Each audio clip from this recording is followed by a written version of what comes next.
So far, we have made good progress in critical areas, but the work remains in progress on so many important matters.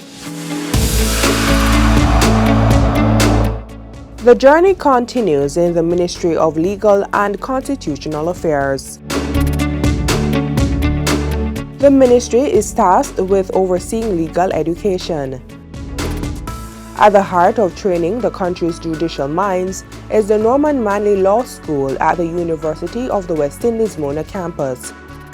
But legal education extends beyond the classroom. It goes into the various government entities and even the communities. After all, good public administration requires a well-equipped cadre of public servants. The values of responsible citizenship must be carefully and deliberately cultivated and imparted.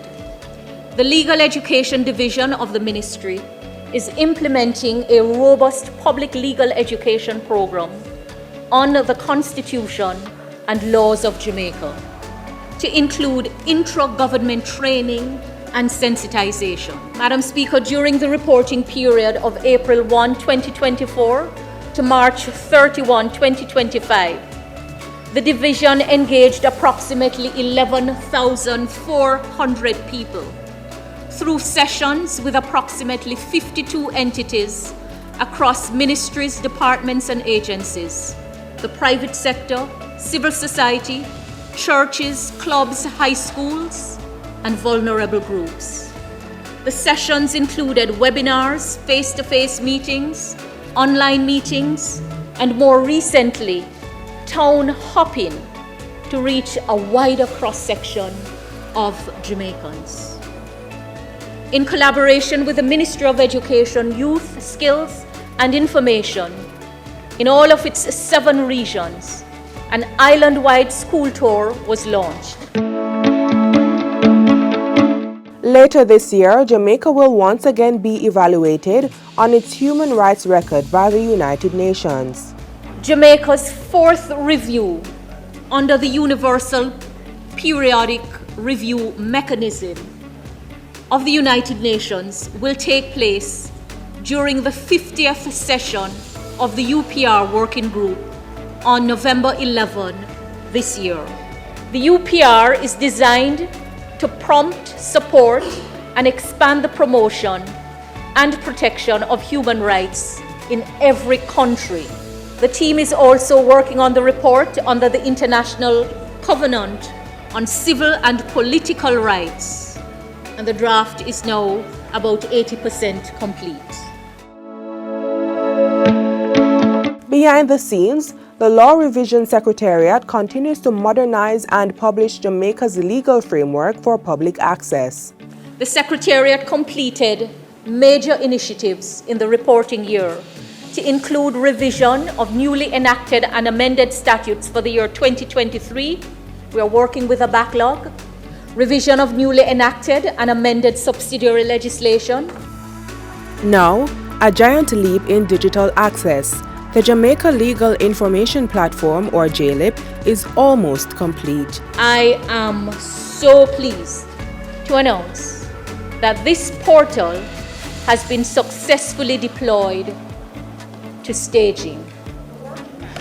That is to say, it has been released for beta testing, which is basically an internal launch marking the completion of one phase of the project, allowing us to move to the next phase where content is being populated and the features of the application are being tested.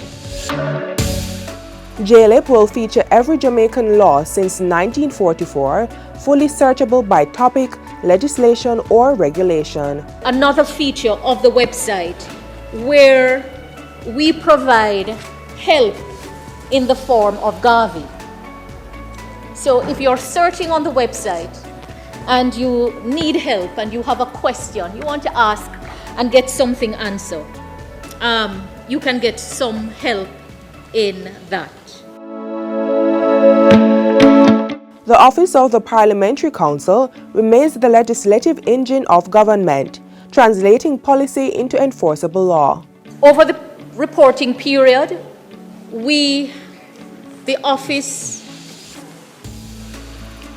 prepared multiple drafts in respect of 254 legislative instruments to effect changes initiated in the respective ministries.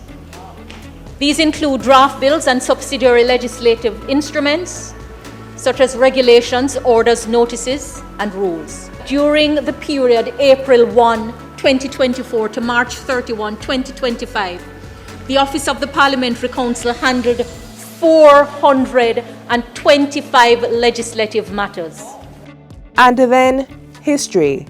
A bill to reshape the nation's identity continues to take center stage. The bill, entitled An Act to Repeal the Jamaica Constitution Order in Council 1962, marked the farthest step taken to achieve the national goals of Jamaicanizing our independence constitution and transitioning Jamaica from a constitutional monarchy to a republic. This shift marks more than a change in governance. It signals the repatriation of sovereignty of a proud nation. From legal education to constitutional reform, from legislative drafting to digital transformation, Jamaica is on a journey to justice, equity, and full independence charted by the Ministry of Legal and Constitutional Affairs.